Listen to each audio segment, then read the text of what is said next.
19절 시작. 또 내가 내게 이르노니 너는 베드로라. 내가 이 반석 위에 내 교회를 세우리니 음부의 권세가 이기지 못하리라. 내가 천국 열쇠를 내게 주리니 내가 땅에서 무엇인지 매면 하늘에서 매일 것이요 내가 땅에서 무엇인지 풀면 하늘에서 풀리리라 하시고 아멘. 할렐루야. 주님 마음에 있는 교회라는 제목으로 같이 은혜를 나누고자 합니다. 많은 사람들은 건물을 갖다 교회라고 얘기해요. 그러나 건물은 교회가 아니에요. 또 많은 사람들은 교회는 다 참되고 거룩하다 이렇게 얘기합니다. 그건 외형만 볼 때 그래요.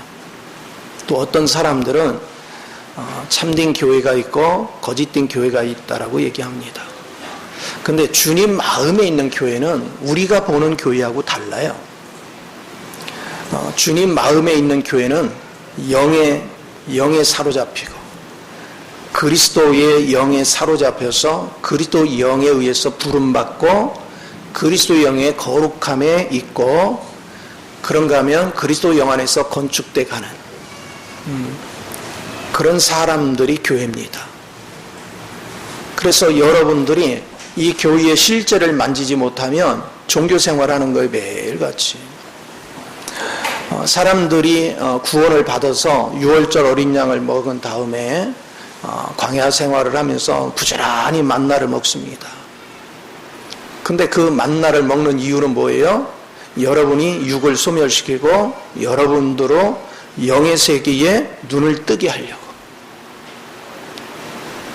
그런데 지금 대부분의 사람들이 이스라엘 백성이 광야에서 40년 동안 방황하다 그냥 죽듯이 그렇게 살아요. 그냥 말씀 먹고 그냥 광야 생활하다 죽어요. 광야 생활하는 것은 결국은 자기 육체를 따라서 사는 거예요. 하나님의 영이 인도하는 것을 보지 못하는 여호수아 갈렙같이 하나님의 영의 인도를 본 사람들은 참 자유합니다. 제가 요즘 실제에 관계되는 것을 계속 아침마다 기도하면서 그걸 느끼고 만지고 그렇게 하는데 제가 이제 이렇게 걷는 거를 요즘 꾸준히 해요. 보통 5, 6km를 거의 매일 걷다시피 쭉 하는데 비가 오거나 그러면 제가 걸을까요? 가랑비 올 때는 우산 쓰고 걸어요. 근데 폭우가 쏟아지면 걷지 않습니다. 폭우가 쏟아지면 어디로 가요? 집으로 가요. 집이 가장 안전해요. 그래서 밖에서 아무리 폭풍우가 불어도 집 안에 있으면 가장 안전해요. 그러면 이 세상이라는 이 폭풍우 속에서 여러분 가장 안전한 장소가 어디입니까? 아버지 집이에요. 그 아버지 집이 어디예요? 교회예요. 그런데 우리가 얘기하는 것은 그냥 여러분의 관점으로 우리가 여기 지금 모였으니까 교회에 왔다. 여기 누구누구가 우리 교회 다닌다. 그거는 하나님의 관점이 아니에요. 하나님은 그렇게 보시는 것이 아니에요. 여러분이 이제 영적으로 조금 성숙해 가면 여러분의 외적인 걸 보는 것이 아니라 여러분 내면 속에 심겨진 그리스도를 느끼는 거예요. 저가 그리스도에 대해서 뭐를 자각하고 있구나. 그리스도를 어떻게 인식하고 있구나. 그리스도를 인식하는 정도가 어떻게 되는 거 보니까 영적으로 이만큼 자랐구나. 저의 마음속에 그리스도 성분이 어찌하니까 자기 생각, 자기 감정, 자기 의지대로 행동하지 못하고 그 그리스도 영의 통제를 받을 줄 아는구나. 이제 이거를 이렇게 보는 거죠. 기도 속에서 진단해서 보면 영혼들이 보인단 말이에요. 그러니까 오직 우리의 관심사는 그리스도에 초점을 두는 거예요. 그래서 여러분이 이 실제를 보기 시작하면 절대로 여러분은 미움을 가질 수도 없고 그리고 이 실제를 경험하고 나면 밖의 생활에 빠질 수가 없어요. 항상 내가 세상에 나가서 일을 해도 마음속의 통제를 그리스도의 영에 인도받는 데 초점을 둬요. 한번 생각을 해보세요. 지금 대부분의 신앙인들이 생각을 어디다 뒀어요? 먹고 사는 문제에 뺏겨요. 세상이 즐길 거에 뺏겨요. 그러니까 내면에서 은밀하게 말씀하시는 주의 음성에 안 들려. 왜? 밖의 일에 분주하니까. 마음을 밖에다 다 뺏기니까. 그러니까 내면에서 주의 음성이 안 들려. 그런데 여러분들이 밖의 일을 가만히 내려놓고 고요하게 내 속에서 움직이시고 말씀하시고 역사하시는 그분한테 여러분이 초점을 두면 여러분 그분의 느낌이 들어와요. 그분이 우리를 향하는 모든 것들이 실제가 만져져요. 저는 이 코로나 사태를 통해서 대박 났어요. 왜냐? 밖에 설치고 다닐 일이 없어요. 괜히 섣불리 갔다가 코로나에도 걸려버리면 여러분한테 피해를 주기 때문에 가능한 한 사람만들이 경계를 많이 해요. 그리고 사람이 많이 모여도 철저하게 마스크와 거리를 두고 행동하는데 이게 익숙해져 있어요. 자, 그러다 보니까 나는 밖의 것에 분주한 것이 아니라 이런 기회에 집에서 할 일이 뭐야? 하나님과 교통하는 거죠. 하나님께 집중하고 우리가 성경을 읽고 계속 집중하다 보면 내 속에서부터 말씀하시는 주님을 느끼기 시작해요. 주님의 갈망을 느끼기 시작해요. 이제 이런 거 하나하나가 느껴지면서 내가 지나온 과거가 쫙 보이는 거예요.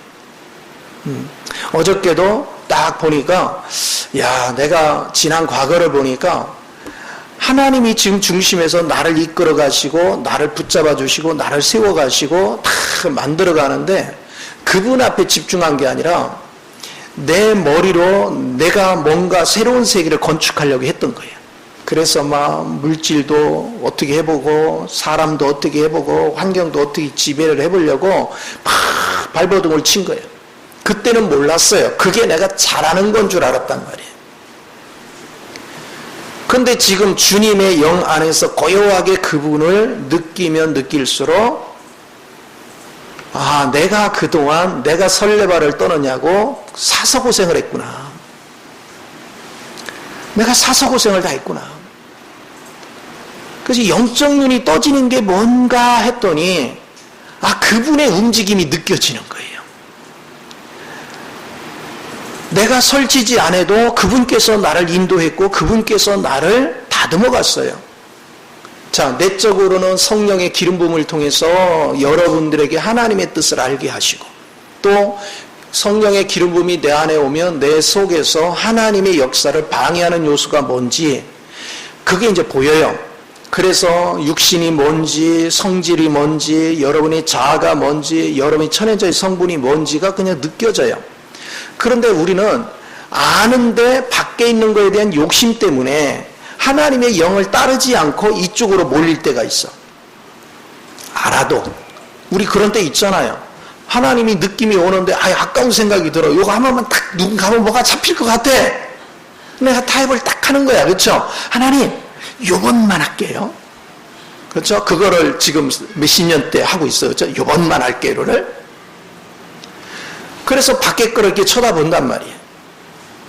그러면 하나님이 이제 하시는 일이 뭐냐? 밖의 환경을 가지고 다루는 거예요. 그걸 갖다 성령의 징계라고 그래요. 그래서 우리를 다루실 때 두 가지 관점으로 다뤄요. 내적으로는 성령의 기름 부음이 일어나고 외적으로는 성령의 징계가 일어나요. 그래서 여러분을 밖에서 징계가 일어나면 여러분 하는 일마다 다 무너져요. 다 깨져요. 이제 하나님이 손대기 시작하면요 막을 재간이 없어요. 하나님이 깨는 데는 작업이 없어요. 어떻게 할 방법이 없어요. 그럼 하나님 왜 깨느냐? 여러분들로 하여금 교육을 시키는 거예요. 옛사람의 성분이 얼마나 위험한지를 알게 해요. 그리고 새 창조 안에 거하게 만들어요. 그리고 우리를 자아를 뭐해요? 깨트려요. 계속해서 깨는 작업을 해요. 이런 작업이 계속 반복이 됩니다. 이렇게 하면서 여러분을 만들어가. 그러니까 지금도 성령님과 여러분은 그냥 끊임없이 투쟁을 하는 거야. 우리는 고생 좀 덜하고 빨리 풀리고 싶어. 그렇죠? 고생 안 하는 방법이 있다니까요. 밖으로 가지 말고 어디로 가면 돼? 내면으로 가면 돼. 내면으로. 그런데 여러분 서로 눈동자를 봐봐요. 내가 내면으로 가게 생겼나? 이 고집이. 그쵸? 밖으로 달려간단 말이야. 그러니까 하나님은 그 브레이크를 걸 수밖에 없어요. 왜? 밖의 일이 잘 풀리면 내면으로 절대 안 들어오거든. 그러니까 그거를 비우게 하고 그걸 깨고 그걸 부수는 거예요. 그러니까 여러분의 내면으로 들어가서 여러분으로 실제를 보게 하는 거예요. 요즘 제가 깨닫는 게 바로 그런 거예요. 야, 내가 괜히 고생했구나. 밖에 뭐 아무리 태풍이 불고 아무리 막 흔들리고 막 파도가 쳐도 주님 안에 있으면 끄떡이 없는 거구나. 그걸 즐기는 법을 그 당시는 제대로 몰랐던 거예요. 이론으로는 됐는데 행동은 내가 다 내 머리에서 나와서 한 거예요. 이제는 주님 안에 머무르는 걸 보기 시작했어요. 얼마나 고요한지 몰라. 얼마나 자유한지 몰라. 그러니까 요즘은 주님 안에서 이렇게 고요해지니까, 아니 우리 아침에 일어나면 밖에 이제 새 소리가 아주 듣기 좋거든요. 그 새를 보면서 하나님이 이런 마음을 주잖아요. 내가 엊그제 썼지만 참 자유하다. 그런데 진짜 자유해야 될 사람들은 매일같이 자유할 시간이 없어요. 돈 걱정해야지, 생활 걱정해야지, 자식 걱정해야지, 뭐 걱정해야지, 뭐 그냥 걱정거리가 왜 이렇게 많은지 몰라. 그 올무에 있어가지고 자기 역량을 제대로 표현도 못해. 자기를 제대로 나타내지도 못해. 그렇게 하면서 날마다 헐떡이며 인생을 사는 거야. 고통스럽게 살아요. 이것이 얼마나 마귀의 종노릇을 하고 사는지를 우리는 보는 거예요. 그런데 주님의 자유를 보니까 갈라디아서 5장 1절에 그랬죠. 이제는 너희가 자유를 얻었으니 다시는 종노릇하지 마라. 그런데 그 자유는 뭐예요? 그리스도 안에서 그리스도 생명으로 살 때만 자유예요. 왜 자유한지 아세요? 그리스도에게는 불가능이 없거든요. 그리스도에는 모르는 게 없거든요. 그리스도가 하시면 안 되는 일이 없어요. 그러니까 그분을 내 생명으로 살면 여러분 불안할 요소가 아무것도 없는 거예요. 그분이 어차피 내 인생을 끌어가요. 이것을 우리가 보는 은혜가 굉장히 중요하다. 그러면 하나님께서 한 단계 한 단계 어느 순간에 보면요, 주님 안에서 즐기고 있으면 환경이 하나도 이렇게 풀리는 걸 봐요. 아니 내가 그렇게 뛰어다닐 때는 안 되더니 주님 안에서 내가 안식을 하고 주님을 즐기고 있으니까 그냥 자연스럽게 뭔가가 이렇게 풀려요. 매도 풀리듯이. 요즘 이것을 제가 아주 체감을 하고 있어요. 신바람 나고. 이 자유가 있어야 되는데. 이게 실제인데. 하나님은 우리 인체를 만들 때 보세요. 보이는 육체가 있고 보이지 않은 생명이 있어요. 그럼 여러분은 생명이 중요합니까? 여러분의 몸체가 중요합니까? 생명이 없으면 몸은 필요 없어요. 그렇죠? 생명이 가장 중요한 거야. 그러니까 주님이 하신 말씀이 네가 천하를 다 얻은들 뭐하니? 네 생명 이름은 다 아무것도 아닌데. 그런데 오늘날 많은 사람은 생명에 초점을 안 둬. 그럼 이 생명의 옛 생명은 이미 사단이 들어왔기 때문에 여러분을 파멸로 끌어가요. 내 안에 생명은 그리스도 생명, 그 그리스도 생명을 지키는 거야. 그럼 그리스도 생명에 먹잇감을 안 주는데 그리스도 생명이 내 안에 충만해지겠냐고요. 그리스도 생명은 말씀과 기도예요. 거기에 먹잇감, 바로서 말씀과 기도를 통해서 우리 내 속에 있는 그리스도 생명이 왕성해져야 돼요. 자라게 하고 충만하게 만들어줘야 돼. 그러면 그 그리스도 생명을 통해서 나를 통제한단 말이에요. 내게 지혜를 주시고 내게 지식을 주시고 내게 감정을 컨트롤해 주시고 의지를 줘서 이제는 내 힘으로 하는 게 아니라 주님이 내 속에서 역사하는 대로 일을 하시는 거예요. 이게 얼마나 중요해요? 우리가 사복음서를 보면 예수님이 하신 일이 쭉 나오죠. 그분은 왕으로서, 그분은 종으로서, 그분은 참 인간으로서, 그분은 하나님으로서 다방면에서 그분이 사역하신 걸 보게 돼요. 여러분들이 그리스도 영으로 충만해지면 사도행전은 뭘 얘기해요? 베드로 속에 누가 들어갔어요? 주님이 들어갔고 바울 속에 들어가서 일을 한 거야. 우리가 성경을 볼 때는 바울이 일했고 베드로가 일했지만 실상은 그리스도가 한 거란 말이에요. 삼위일체 하나님이 그들 속에서 역사를 하신 거란 말이에요. 오늘 하나님께서 우리에게도 그걸 요구해요. 그러니까 바울과 베드로가 움직이는 곳에 사복음서에서 주님이 역사했던 내용이 그들에게서 그대로 나타났어. 오늘 하나님은 우리한테 그런 축복을 주시기를 원하는 거예요. 그런 능력을 주시기를 원해요. 그래서 이 실제가 여러분이 만져진다는 것이 얼마나 축복인지. 그래서 실제를 만지려면 박기분주하면 안 돼. 여러분이 주님 안에 거하는 훈련만 되면 밖의 문제는 하나님이 순식간에 해결해요. 근데 우리는요, 돌아섰다 해서 하나님이 금방 해결해주면 여러분은 또 딴 데로 새요. 그래서 하나님이 내가 말씀으로 다져지고 건축이 되는 것만큼씩 해결해요. 그러니까 내가 성장 속도가 빠르면 해결 속도도 빠를 것이고, 여러분 성장 속도가 더디면 이것도 더딜 것이고. 그래서 여러분이 내면이 그리스도에 의하여 지배될 때 세상도 다스리고 통치할 수 있는 것이다. 하나님은 우리에게 그런 교회를 주기를 원해요. 그래서 오늘 본문 말씀에 뭐였습니까? 여러분의 반석이 뭐예요? 교회의 반석이 그리스도예요. 그러면 여러분 마음이 그리스도로 완전히 점령이 돼야 돼. 그리고 그 위에서 여러분 한 사람 한 사람이 하나님의 영을 따라 건축되어야 돼. 그럼 참 신기한 것이 뭐냐면 여러분이 그리스도 영에 의해서 움직이면 내가 땅에서 말하면 하늘에서 움직인대. 하늘이 움직여. 그러니까 여러분 우리가 교회의 구성원이 됐다는 것은 어디를 움직여요? 하늘을 움직여. 이런 놀라운 역사를 우리가 갖는 거예요. 그래서 저와 여러분이 항상 잊지 말아야 될 것은 그리스도 영으로 살아가면 우리는 하늘을 움직이는 것이다.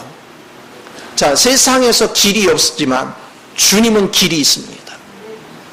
내게는 길이 없어도 주님에게는 길이 있어. 예를 들어서 여러분 반드시 어느 그 높은 산을 올라가야 된다고 생각해봐. 내가 북한산을 올라가야 돼. 근데 지금 막 길이 막 비가 하도 많이 쏟아지고 막 해가지고 위험해서 올라갈 수가 없어. 그럼 우리는 길이 없어. 그렇죠? 헬기 타면 쉽게 올라가죠. 그러니까 내가 움직이지 못해도 우리는 새로운 길이 있어. 하나님에게는 새로운 길이 있어요. 하나님에게는 놀라운 역사가 있습니다. 그 하나님을 아는 일에 집중을 해야 돼요. 여러분은 반드시 이제 앞으로는 예전같이 자유한 세계를 만나기가 어렵다는 것은 누구나 얘기하는 거예요. 이제 가면 갈수록 생활하기 힘들어지고 세상 맘 놓고 즐길 수 없는 그런 세상이 왔어. 우리가 계시록을 보면 그런 일은 끊임없이 다가올 거예요. 하나님이 그렇게 하셨어요. 또 시편 28편에 보면 이스라엘 백성이 범죄하니까 거기에 축복과 저주를 선포하죠. 그 저주 라인을 이스라엘 백성이 다 받아요. 15절에서 66절까지의 그 저주 라인을 다 받습니다. 언제 펼쳐질까 이게? 종말에 가면서 다 펼쳐져. 우리 앞에 전개될 게 이거야. 그러면 우리는 가장 안전한 처소를 만들어야 되는데 그 안전한 처소가 하나님의 영으로 충만한 교회란 말이에요. 그냥 사람들 종교적으로 예배당 왔다 갔다 하는 것이 교회가 아니고 그리스도 영의 실제를 알고 그 영에 민감하고 그 영을 따라 살 줄 아는 사람, 그런 사람의 모임체가 살아있는 교회입니다. 그래서 우리는 살아있는 교회가 되어야 돼요. 그래서 우리가 실제를 알게 되면 우리는 영 안에서 서로 몸은 떨어져 있어도 영 안에서 다 교통이 돼요. 하나가 되고 전부 다 교통이 돼요. 어떻게 하면 그 영의 실제를 만들까? 오늘 예배당에 여러분이 왔네 안 왔네 이건 그렇게 중요한 게 아니에요. 그건 그렇게 중요한 게 아니에요. 가장 중요한 것은 여러분이 그 영을 접촉하고 그 영으로 살기 위해서 내가 얼만큼 하나님께 간절함으로 다가가느냐, 얼만큼 주님 앞에 내가 최선을 다해서 그분을 얻으려고 달려가고 있는가, 이게 가장 중요해요. 그래서 우리는 영이 깨어 있어서 멀리 떨어져 있어 서로의 마음을 읽을 수 있는, 서로의 느낌을 읽을 수 있는, 이 정도 여러분이 영이 되면 이제 뭘 느끼기 시작할까요? 영 안에서 딱 느끼면 아, 그 사람이 내 몸이네. 같은 지체네. 그것을 느끼기 시작해. 그래서 저 사람이 아픈 게 내가 아픈 거예요. 저 사람이 고통받는 게 내 고통이 돼. 교회는 그런 것입니다. 교회는 서로의 아픔을 느끼는 장소입니다. 서로의 고통을 느끼는 장소입니다. 그리고 우리가 어떻게 한 몸으로 연합이 돼서 그리스도의 영의 인도를 받을 것인가, 이런 거에 대해서 여러분이 항상 깨어있는 자세를 갖는 것, 그게 너무나도 중요해요. 그러니까 우리가 내가 교회에 다녀요, 예배당을 다니고 교회 다닌다고 그래 자꾸. 여기가 성전이 아니야. 여기 예배당이지. 성전은 우리 부름 받은 자의 거룩한 몸이야. 거기가 성전이야. 그러니까 우리는 언어부터 바꿔야 돼. 그래서 우리는 예배당, 그리고 성전의 개념은 우리다. 우리 믿는 자들의 여러 마음이 성전이 돼야 돼. 이것을 항상 느끼고 깨달을 수 있는 이 은혜가 되어지는 거 얼마나 중요한지를 우리가 볼 필요 있습니다. 그래서 여러분이 이 실제 세계를 보는 순간 여러분의 염려, 근심이 사라집니다. 왜 그렇죠? 그리스도 안에 해결 안 된 게 없어요. 교회 안에 하나님께서 측량할 수 없는 그리스도의 풍성을 교회 안에다가 부어놨어요. 교회를 통해서 그게 표현됩니다. 그리고 우리가 그리스도 영 안에서 이렇게 무장이 되면 하나님이 주는 지혜를 가지고 여러분이 각 분야의 직장에, 사업장에, 각 분야에 뛰어들어서 거기에 영향을 끼쳐. 그리고 그 세계를 다스리고 통치하고 지배를 하는 거예요. 거기에 끌려가는 것이 아니라 그들이 타락의 도구로 쓰임받는 데로부터 돌이키게 만드는 여러분의 영적 파워가 생겨요. 요한복음 3장에 이런 말씀하죠. 영은 영이요 육은 육이라. 영은 영인 거예요. 육은 육이고, 육체로 노력을 해서 절대 영적인 사람이 될 수 없어요. 반드시 육이 십자가에 놓여지고 내가 영이 깨어나야 영적인 사람이 되는 거예요. 여러분의 육에 속한 건 십자가에 넘겨져야 돼. 내가 주님을 간절히 찾고 찾을 때 비로소 성령의 기름 부음 안에서 내게 빛이 오고 그 빛을 통해서 여러분의 옛사람의 실체가 다 드러나. 드러나면 버리게 돼 있다니까요. 여러분이 이게 드러나면 저절로 여러분 그 추악하고 가증스럽고 더러워서 못 봐요. 그거 버릴 수밖에 없어요. 그리고 온전하고 거룩하신 주님을 붙잡는 일에 우리는 집중을 하게 돼 있어. 그리고 주님을 아는 순간 염려, 근심, 불안, 초조가 사라져요. 왜? 그분이 부자야. 이미 그분은 부자야. 그리고 그분은 그 부유한 걸 이미 우리에게 주셨어. 누구를 통해서? 그리스도를 통해서. 그러면 내가 그리스도를 알고 누리기만 하면 그건 누구 거야? 내 거예요. 그분의 지혜를 가지고 이제 세상에서 내가 직업을 가져도 이제는 벌써 달라요. 세상의 지혜를 가지고 하는 일하고 그리스도 영의 지혜를 가지고 하는 일은 차원이 다른 거예요.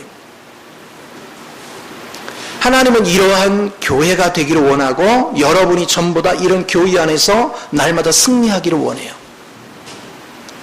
자, 우리가 교회 이렇게 생활을 하면 일반적으로 교회들 가면 회의가 많아요. 회의가. 뭐만 한다면 막 회의를 해요. 그런데 육의 사람들이 모여서 맨날 회의해봤자 그거 육이야. 그렇죠? 사람의 생각이에요. 그런 회의는 쓸모가 없어요. 오직 회의를 해도 성령 안에서 하는 거야. 성령을 통해서 체험된 얘기를 얘기하는 거예요. 서로 표현하는 거예요. 우리가 사도행전 15장에 보면 예루살렘 교회에서 일부의 그 선지자들이 안디옥 교회에 와가지고 하는 얘기가 이방인들은 반드시 할례를 받아야 된다라고 얘기를 해요. 그러니까 바울과 바나바가 내가 체험하고 내가 만난 그 영은 절대 그렇지 않다. 할례가 중요한 것이나 생명이 중요하다. 이것 때문에 심히 다퉈요. 그러니까 그러면 이걸 해결 방법은 예루살렘 교회로 사람을 파송해서 거기 가서 정답을 받자. 그래서 예루살렘 교회에 바나바와 바울이 파송이 됩니다. 그랬더니 거기 가니까 또 일부의 유대인 출신들의 신앙인들이 이방인들은 반드시 할례를 받아야 된다 얘기를 해요. 그러니까 베드로가 딱 났습니다. 자기가 고넬료 집에 가서 있었던 얘기를 쭉 합니다.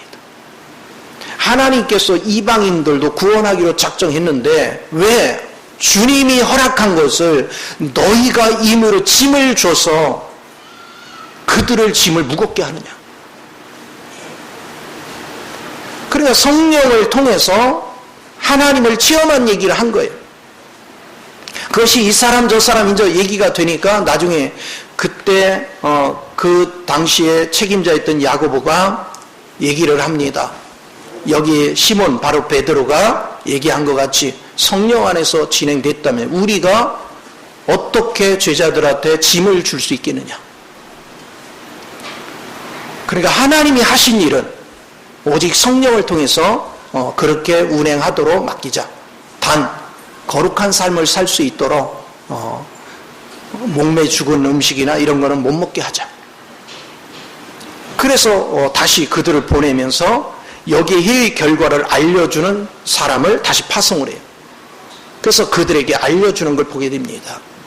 이게 뭔죠? 그런데 이것을 얘기할 때 뭐라 하냐면 성령과 그래요. 성령과 우리가 너희에게 말하노니 이렇게 얘기해요.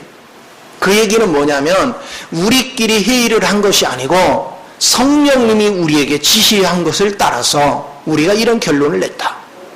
그러니까 성령이 개입되지 않은 회의는 아무 소용이 없어. 하나님이 원하는 교회는요, 영을 통해서 역사하는 거예요. 또 오늘날 왜 교회가 힘이 없느냐? 왜 교회가 냉랭하냐? 이유는 딱 하나예요. 자, 바울이 복음을 전할 때 어떻게 전했습니까? 바울은 내가 인간의 지혜나 능력으로 전하지 않고 성령의 지혜와 능력으로 전했다. 그런데 오늘날 하나님의 말씀을 전하는데 성령의 지혜와 능력으로 전하는 것이 많지가 않더라. 다 사람의 지혜와 능력으로 성경을 공부하고 연구해서 전해요. 그러니까 뭐가 흐르지 않느냐? 생명이 흐르지를 않아. 그러니까 지식만 가득 차 있어. 하나님에 대해서는 말을 하는데 영이 전혀 흐르지를 않아. 그러나 성령의 지혜와 능력을 의지하면 여러분은 지식을 먹는 것이 아니라 영이 흘러가서 여러분 심령을 적시는 걸 믿으시 바랍니다. 영이 여러분에게 적셔질 때 여러분은 만족으로 오는 거예요. 여러분이 자유해지는 거예요. 그리고 내적으로 그분의 가르침이 깨달아지는 거예요. 그분의 인도가 느껴지는 거예요. 우리가 그런 바탕 위에서 신앙생활을 할 때 우리 앞에 얼마나 기쁨이 넘치겠어요. 은혜로운 역사가 있겠어요. 그래서 항상 저는 이 종말에 지금 일어나는 코로나 사태 앞으로도 닥칠 쭉 보면서 또 한 가지 비밀이 보인 거예요. 그건 뭐냐? 왜 종말의 시대에 이런 일이 벌어지는가? 그거는 이런 일이 가중될수록 진짜만 남는구나. 그리스도로 제대로 조성된 자만 하나님 앞에 끝까지 남는구나. 밖에 환경이 힘들고 어려우면 여지없이 그들은 하나님을 버리고 세상으로 다 가는구나. 왜 바울과 같이 하나님의 사역을 감당했던 사람들이 바울이 죽을 때쯤 되니까 다 버리고 떠나? 왜 그랬어요? 오직 하나님만 추구하고 하나님만 의지하고 가기에는 내가 세상 거에 대한 모든 것 미련을 버리고 어떤 시련과 고난 속에서도 하나님을 향한 변치 않는 믿음이 있어야 되는데 우리는 하나님을 위해서 목숨 걸겠다고 한 사람들까지도 어려워지면 목숨 걸겠다고 하던 사람이 내 살기 위해서 하나님 몇 대 팽개치고 나 살 길을 가죠. 그래서 누가 신실한 자냐? 누가 실제적인 자냐? 그래서 하나님이 보시는 교회와 우리가 생각하는 교회는 전혀 달라요. 실제 교회는 이미 하늘나라에 있습니다. 실제 그리스도 영이 여러분 안에 있는 사람은 땅에 위치해 있는 게 아니에요. 여러분은 이미 하늘에 위치해 있는 걸 믿으시 바랍니다. 또 실제가 있는 사람, 하늘에 위치해 있는 사람 불안 요소가 없습니다. 왜? 거기는 어둠의 세력이 없습니다. 불안 요소가 하나도 없어요.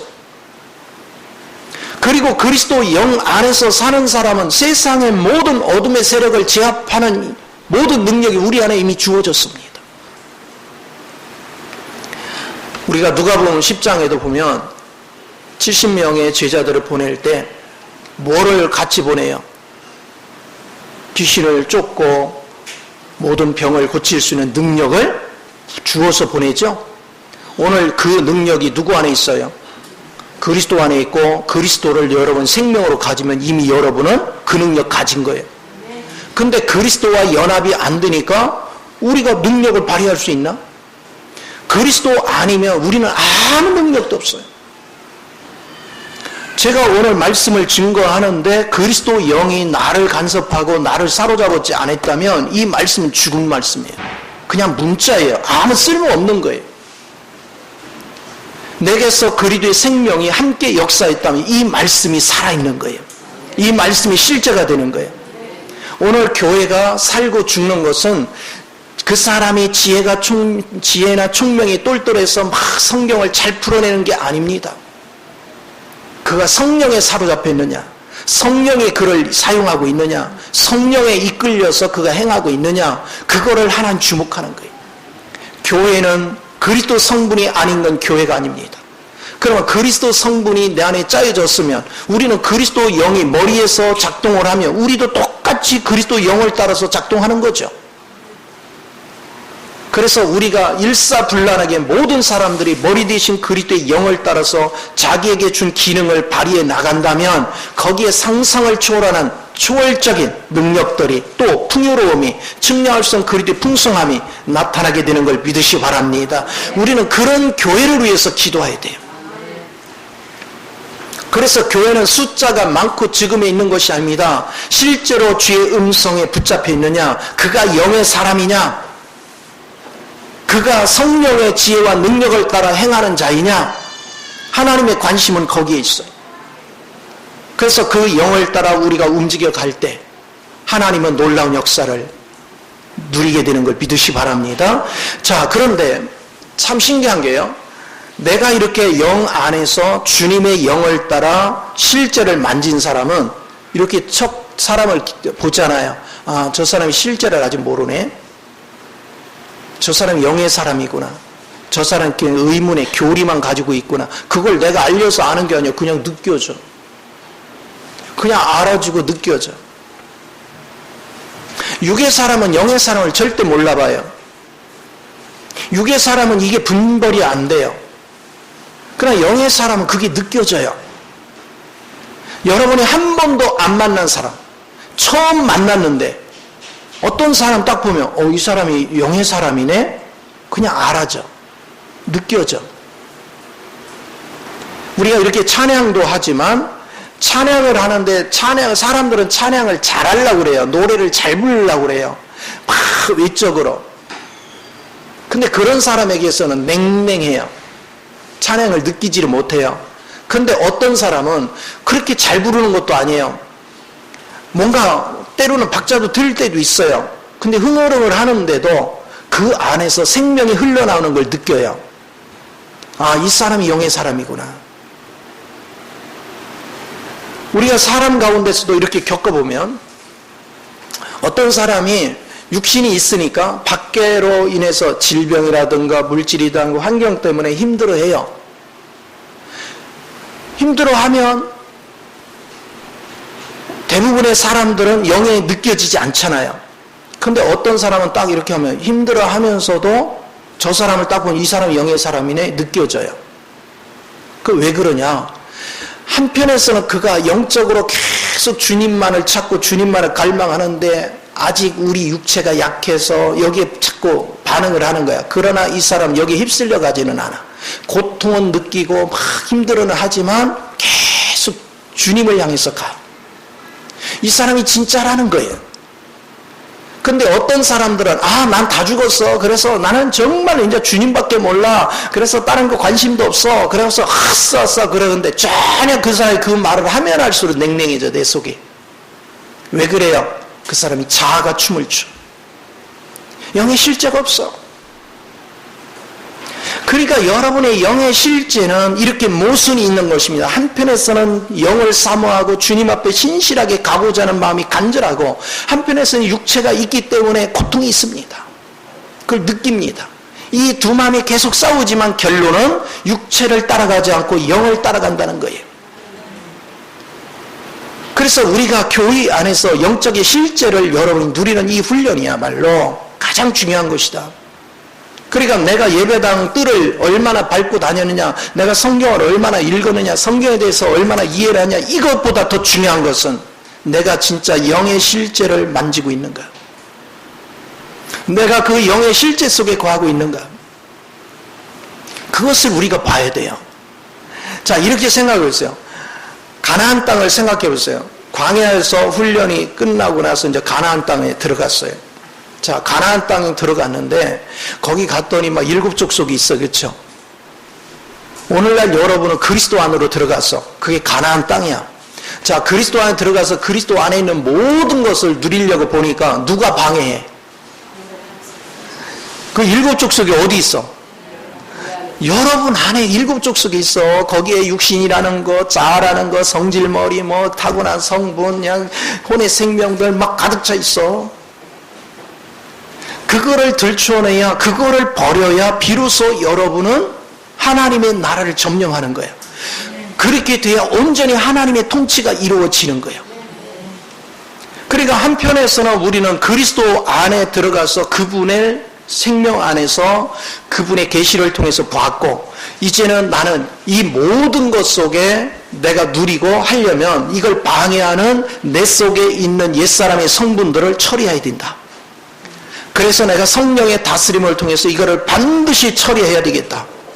이 중점적인 마음을 가지면 여러분은 날마다, 자, 그리스도 안에 이 풍요로운 거를, 하나님의 지형을 정해준 땅을 내가 누려야 되겠는데 나 때문에, 내 속에 있는 이것 때문에 안 된다. 그러면 여러분 보세요. 적당히 그냥 타협하고 그걸 못 누릴래요? 여러분 내 속에 있는 거 어떻게 하든 몰아내고 그거를 누릴래요? 그렇죠. 그런데 왜 그걸 안 해 지금? 주님 안에 그 풍요로운 걸 본 적이 없는 거예요. 계시가 없는 거예요. 실제를 만진 적이 없는 거예요. 실제를 만진 적이 있는 사람은 어떻게 됐고 간에 세상에 내가 지금까지 신앙생활을 하면서 이 하나님의 기이한 빛 가운데 들어왔는데 여기를 이걸 못 누린다면 말이 되냐고. 어떻게 하든 다 정복을 해야지. 근데 과거에는 밖에 사람을 버릇을 고치려 했는데 누가 문제더라? 내가 문제더라. 나를 제압하는 훈련이야. 그래서 바울이 뭐라고 했어요?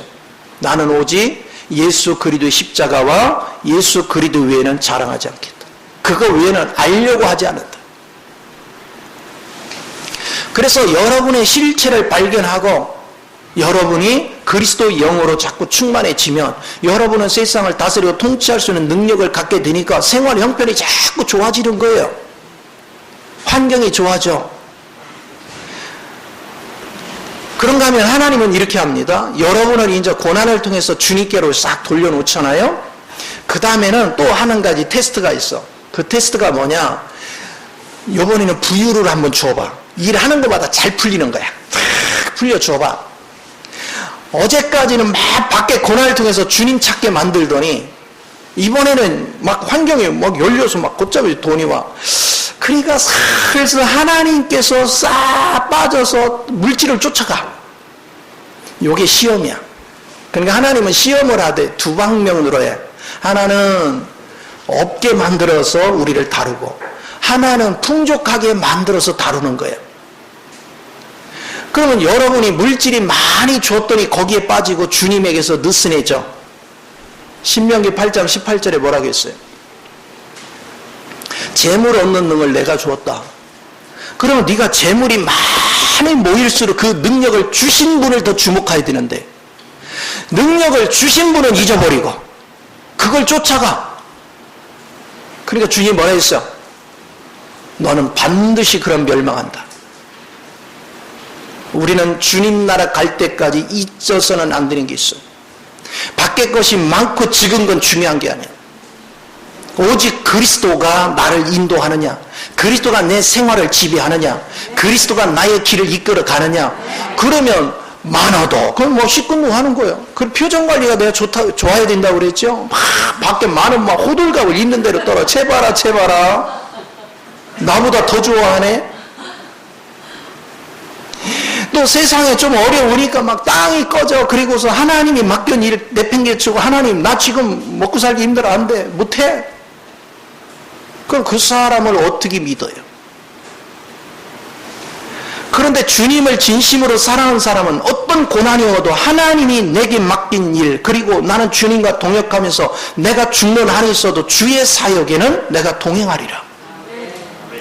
내게 부유가 오고 풍족하게 와도 이게 중요한 것이 아니다. 나를 죽이기도 하고 살리기도 하려면 그리스도다.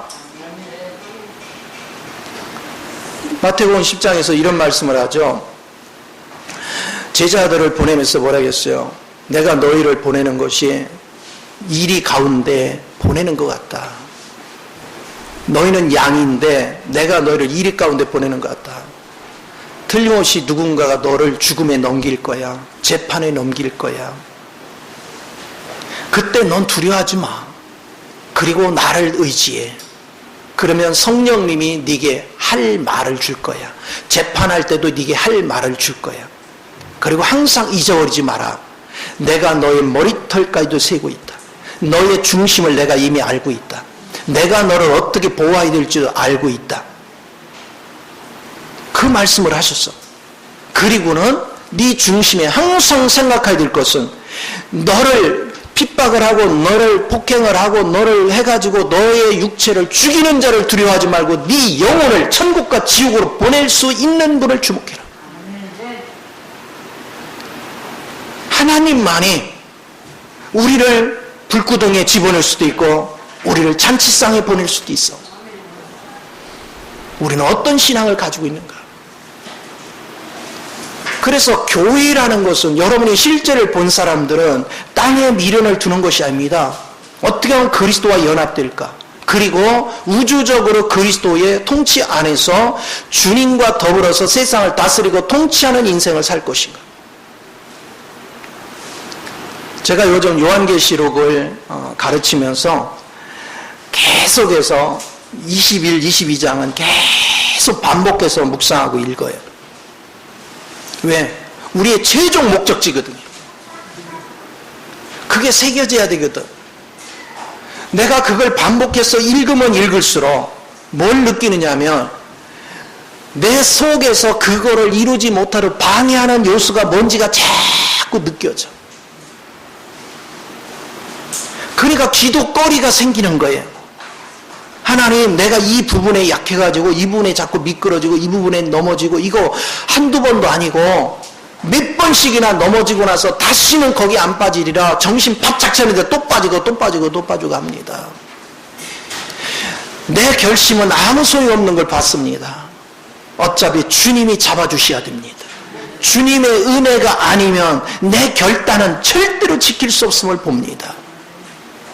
하나님이여 나를 긍휼히 여기소서. 나의 약함을 보시옵소서.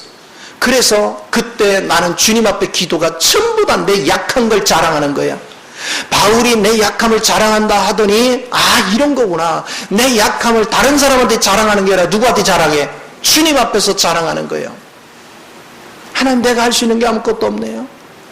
이것도 당했고 이것도 당했고, 이거 한두 번 당한 것도 아니에요. 나는 중심에는 정말 내가 하나님 중심으로 살려고 해요. 그런데 어느 날 보면 내가 엉뚱한 곳에 가 있습니다. 하나님의 원수짓을 하고 있습니다. 하나님, 나를 긍휼히 여기소서. 나는 이것도 약하고 이것도 약하고 내가 할 수 있는 게 아무것도 없습니다. 주님의 은혜가 아니면 한 발짝도 진행할 수 없음을 고백합니다. 오늘 주님, 내게 운행하소서. 나로 이 실제의 영을 붙잡게 하소서. 그러면서 우리가 전진해 가는 거예요. 어떻게 하면 실제를 붙잡을까? 어떻게 하면 그 실제의 영 안에서 우리는 승리하는 삶을 살까? 내가 느낀 것들을, 내가 요즘 기도하면서 체험하고 느끼는 것들 여러분 전체가 느낀다면, 우리가 정말 교회를 얼마나 풍요롭게 누리겠어요. 그러면 내가 느꼈으면 하나님은 여러분에게도 그 세계까지 끈다 안 끈다? 이끌어줘. 내가 느끼는 이 단계가 대단한 게 아니야. 그냥 하나님 편에서는 점 하나 찍은 거야. 점 하나. 점 하나 너무 큰가? 그 정도예요. 그 정도. 그러니까 주님이 우리한테 겨자씨만한 믿음만 있어도 이 산을 저 바다로 옮길 수 있다는 이 말씀이 이제는 막 뼈에 사무치도록 와닿는 거야. 야, 우리가 정말 믿음이 없구나. 정말 주님을 사랑하지 않는구나. 정말 주님을 믿지 않는구나. 주님을 믿을 수 있다는 게 이게 기적이구나. 주님을 사랑할 수 있다는 게 이게 기적이구나. 왜? 그거 자체가 아버지 은혜야. 그러니까 하나님의 은혜를 떠나서는 내가 할 수 있는 게 아무것도 없는 거예요. 하나님의 은혜 안에 있을 때만 우리는 비로소 하나님이 원하는 길을 걸어갈 수 있어. 하나님의 생명의 길을 걸어갈 수 있어. 그래서 여러분 삶에 어떻게 이 풍요로움을 누릴 것인가 깊이 인식하는 은혜가 필요합니다. 그래서 바울이 이런 얘기를 하더라고요. 내가 부유에 처할 줄도 알고 궁핍에 처할 줄도 알고 나는 그전에는요 이거를 인식하기를 부자 돼도 하나님 그 안에서 누리니까 뭐 부자 되면 누리면 가난해도 뭐 시험 안 들고 누릴 수 있고 이렇게 알았어. 근데 이제 점점 시간이 지나면서 제가 깊이 깨달아지는 게 뭐냐? 부유에 처할 줄도 알고 빈핍에 처할 줄도 아지만 내가 의지에 사는 것은 능력이신 그리스도가 나의 전부가 돼 있어. 그러니까 나는 부유가 와도 부유 신경 안 써.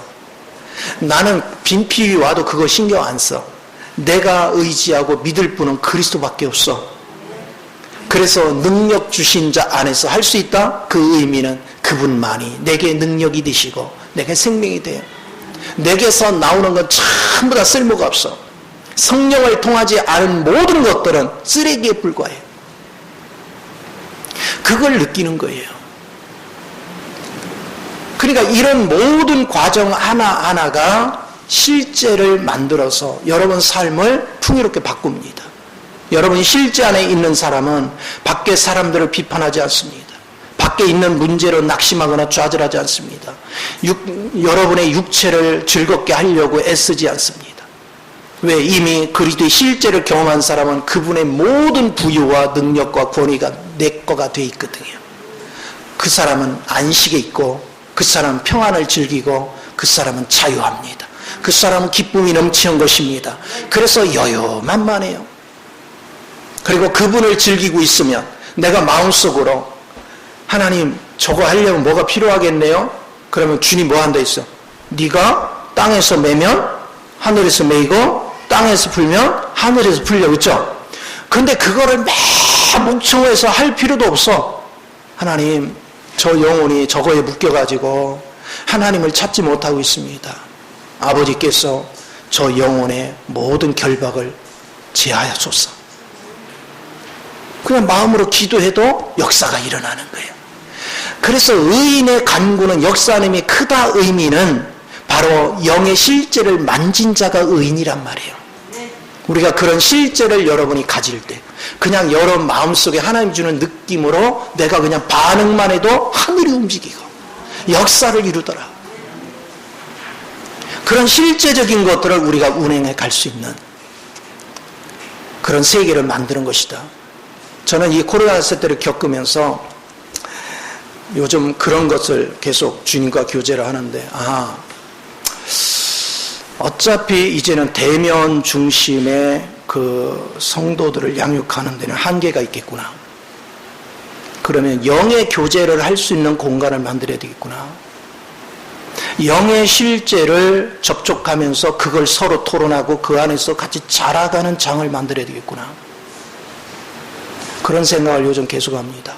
그러면서 하나님께 그 지혜를 지금 구하고 있습니다. 어차피 하나님이 열어줘야 되고 하나님이 지혜를 주셔야 되고 하나님이 역사해야 돼. 왜? 하나님은 그 시대를 열어가면서 그 시대마다 하나님에게는 새로운 길이 있습니다.